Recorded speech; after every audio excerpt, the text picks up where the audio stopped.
Ron, what stands out about this team a couple weeks into practice? I think that we are faster, which we played pretty fast last year. We have a lot of guys that can shoot the ball, spread the floor. A lot of guys that, or I say some more guys that make decisions off the bounce. I would say probably a couple more physical drivers, I would say. Got a lot of guys that can make plays with the ball in their hands as far as dribbling, passing, and shooting at a high level. So it's a different dynamic, something different than we've had here in the past. Some guys that change us a lot offensively and defensively with our length, because where we're not as tall and beefy as we've been in the past, I would say we're longer, lankier, and athletic. So we've got a lot of guys that are really good and give us different dimensions we haven't had here. Coach, Chaz was just in here. What can you tell us about that young man and what he brings to the table? Chaz is a really good player that has no clue how good he is, which is probably a good thing for us to try to kind of tap into the potential that he does have. I think that Chaz, he comes from a school that he had a really good coach, and Coach Driscoll, that helped him with his mind offensively, helped him play with a lot of really good pace, and he understands offensive concepts pretty well. So he's a skilled basketball player that obviously, as everybody knows, he really shoots the ball. But the thing that we're trying to help him show kind of people and help him prove to us every day is how much more he can do than shoot the ball. He has really good, like I said, pace and feel and ball screens. He's a really good passer, something that I could see on film, we saw, but you don't know until you're in the gym with him every day. And he's a really good kid, really good guy. He's a great teammate. He's almost too nice of a guy at times, which his teammates have gotten at him about it a few times and trying to give him that extra edge. But he's a really good player, but more importantly, he was a good fit for our program as far as a person. How useful? Sorry, summer's always been important. You guys have blended new pieces in. But in the past, it's been 4 or 5 freshmen. Now it's 4 or 5 upperclassmen. How has that changed your all's process? I don't think it's changed our process much. If you ask Coach, I think he'd say the same thing. The expectations are just what they are. We spent the first few practices of the summer, I think, kind of going through baby steps and more so teaching, talking guys through, helping guys understand our why and why we do things and why we want to do them at this pace and this speed. But now we've kind of like knocked the training wheels off of where we're going. And it's kind of now, I think Coach is getting guys used to, I think, the factor of the durability. You know what I mean? How hard we go, or how long we go. Helping them understand how hard it is playing the SEC.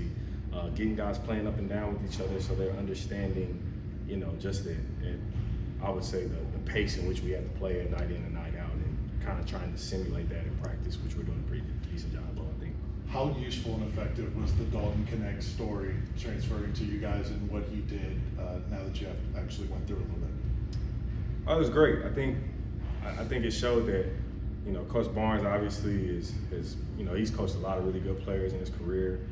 Here in our program, we've always been big on development, and that was a guy that no one really knew much about a year ago, or around this time a year ago, into a guy that everybody in the world knows now because he plays for Los Angeles Lakers, and the success he had, and it was a fun year. It was obviously great to be a part of that process, and us as a staff kind of, and as a team, as a program, be around him and see him walk across the stage on draft night. But I would say, in recruiting, obviously it's been great. Every kid that can shoot the ball is 6'7", thinks that they can come here and play that way, which is not that easy. But it's definitely we reap some benefits from it for sure. What's it been like to watch Felix and Zakai play together? How well do they already play off of one another?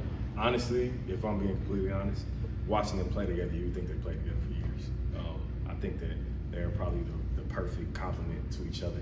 And I think we said that as a staff when we first got Felix, that he was going to be a welcome addition here because of his vertical ability of going up and catching lobs, and Zakai being a guy that's grown that part of his game as he's been in college, and so it's kind of like a safety valve for him. Anytime it was like yesterday in practice, there was a switch that happened late in practice where you know, Zakai had a big switch onto him, and Felix had a guard switch. They were on offense. And Zakai, it was late in the shot clock. He kind of just threw the ball up at the rim, and Felix just jumped up and got it and just scored it over the top. And I told Zakai, like, great, that's what you should do. That was a great job. And he was like, I didn't even know where he was. I just kind of threw the ball. But that's the, you know, I think that's the benefit of having somebody like Felix, and that's the kind of dynamic that he changes with us. It's just someone that's so talented vertically, but also a guy that plays with a lot of physicality and aggression down in the paint. I think he adds another dimension to us that is kind of similar to what we've had in the past, but it's a little bit more pop to it, I would say. So, Coach, I know you guys were super high on Cam. Felt like you stole one back when he was in high school. But what's he shown people, or how has he shown people? You know, go play 2-3 minutes a game. Now he's showing up, you know, as a potential lottery pick. How did that happen? yeah, you know, I don't think Cam necessarily just completely locks in on the whole lottery pick thing. I think it's kind of interesting that people are, you know, saying he's a lottery pick and they haven't seen him, but I think that contributes to his body, his physicals. I think people obviously saw him at Pro Day last year. He had a really good outing. Cam works really hard on his game and has a chance to play at the next level, and I think for him, it's trying to create the part. For him, it's not a matter of if he will, it's kind of when, and I think it goes with his development pattern. This summer, he's worked extremely hard. He's been in the gym a ton. He's gotten a lot better. He's gotten his body probably bigger, stronger, more aggressive. He's gotten even more athletic, which is kind of hard to do when you're a guy like him that's so springy and bouncy anyway. But he's gotten better, man. He's adjusted to the college game. He's taken coaches' coaching in stride and is growing from that as well. So we're looking forward to him taking a step forward this year for sure. And just honestly, just continuing to work and build off of the success he had last year in the small increments, and turning them into big usage for him. So On the court, what are kind of the points of emphasis for his development? I think starting off with Cam is pushing himself to be the best defender on the floor. You know, I think Coach talks about it with Cam all the time. I talk about it, our staff, we all kind of get at him about because of his tools and his physical gifts, he can be the best defender on the floor every time he steps on the floor. He's so athletic, he can block shots, he's great in passing lanes because of his length, he's quick twitch, he actually can stay in front of the ball. He's a really smart basketball player with a pretty good feel, so you know, you like to push him on that end to be great, because it adds to his aggression on the offensive end, where things come very natural for him on that end of the floor, and he can get his shot off whenever he wants to because, like I said, his size and his length, his quick trigger. He gets to the rim, he can finish over the top. Just a really good basketball player, man. So, and he's complete, but it's him growing his understanding of the game, understanding for his teammates, and I think as long as he continues to get better at that, he'll be fine. Coach, How go has ahead. Darlingstone continued to develop with this program? Say it one more time. Darlingstone, how's he developing now with the program? He's developing well. You know, I think that for him, it was coming in and figuring out exactly where he wanted to play in our offense, position-wise. He's done that pretty well. Yesterday, it was good because I think his attitude and approach is really good for us. He's straight and narrow, gets to work. You guys talk to him, he doesn't say much. You know what I mean? You can get him to talk and smile, but you know, off his first impression, he just kind of looks like a guy that just ain't about too much. I'm sure you guys saw the interview you had with Ball Hoops. It was really dry, but that's kind of him in a funny way. But you know, like yesterday, we had a time in practice where Coach challenged him, and he probably dominated practice from then on. So he shows a really strong competitive nature that he has, and I think a winning formula that kind of comes from his pedigree that he's already brought with him, that it's definitely going to be welcomed here. Couple more for Rob. Coach, have you had a chance to watch DK in the summer league? I have. What are your thoughts?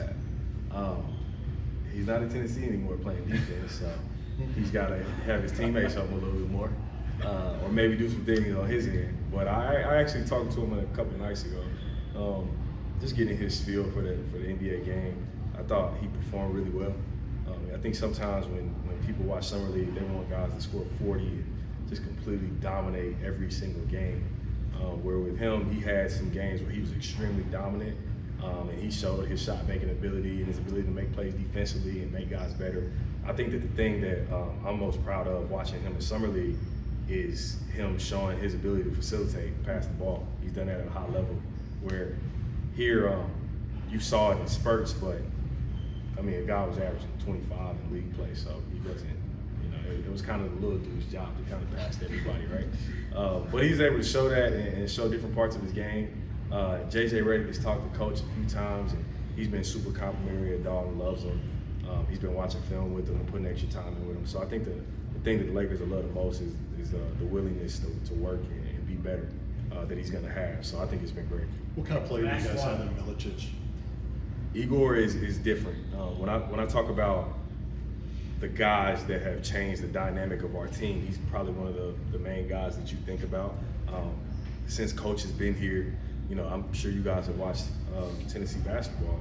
When has he had a guy that plays the 4, that's 6'10", that can dribble, pass, and shoot? And when I say shoot, I mean could possibly shoot 38 plus from 3, right? He hasn't had that, and Coach will be the first one to say never had anything like that. The things he can do with the ball, you know, Coach had him running point for a little bit yesterday in practice and actually looked good. We've tried some different things with him, and he's met the challenge. He's really competitive. He plays really, really hard. You know, his dad is a high-level coach over in Europe, and his dad called the other day and said, Igor said it's the hardest thing he's ever done, and it's the most fun in basketball he's had. So we're playing really fast. He's come from 2 programs that didn't play super fast basketball, and he's came into practice and elevated practice completely with his pace of play and his skill and feel for the game. So it's been a fun, and it's been welcomed. I think he's going to add a completely different dynamic than we've had to our team, and something that we're welcoming. We're just going to continue to challenge him on the defensive end, and you know, he's met every challenge thus far. So you just hope that he continues to do that. One more quick one from Ben, and then we're done. JP and Cade, what type of off seasons have they had? Great, man. They both have worked really hard. Cade went home for like 6 days. Came right back. JP went home for 10. So they've been here a ton. They've changed their bodies. JP got his 6-pack back, which is great. We were happy to see that because he got a little pudgy at the end of the year. You know what I mean? Too many team dinners. But Cade has changed his body. He's worked on his shot a lot. He's gotten a lot better. You know, Cade is one of those guys that he hadn't played a ton of basketball when he came here. You know, he was a football kid a lot when he was younger. And he was growing into his body, and he was hurt all the time. So it's been, you know, he told us in the season meeting, I just need time to like completely just sell out completely basketball, and I know I'll get better. And this summer he did that, and he's gotten a lot better. He's doing great in practice, finishing the ball well. He's gotten better with his playmaking on the perimeter, so he's been great. JP just got to continue to build off the end of his year, because I felt like it was really promising. Obviously, he played a lot of minutes in the Purdue game where he guarded Zach Edey, showed he had enough toughness to do that. Offensively, he's probably the best post scorer that we have, so he has to keep growing in that area, and he has to be the guy that when we need to be bailed out and get it easy too, we have to be able to throw the ball to him and get something easy. I think he's growing in that aspect of the game. He's growing in his ball screen defense. So he's going to continue to get better. Cade will too, and you know, coach is going to stay on him. But you know, up to this point, I mean, they've answered the bell every time it was ranked. Thanks, Rob. Thanks, Coach.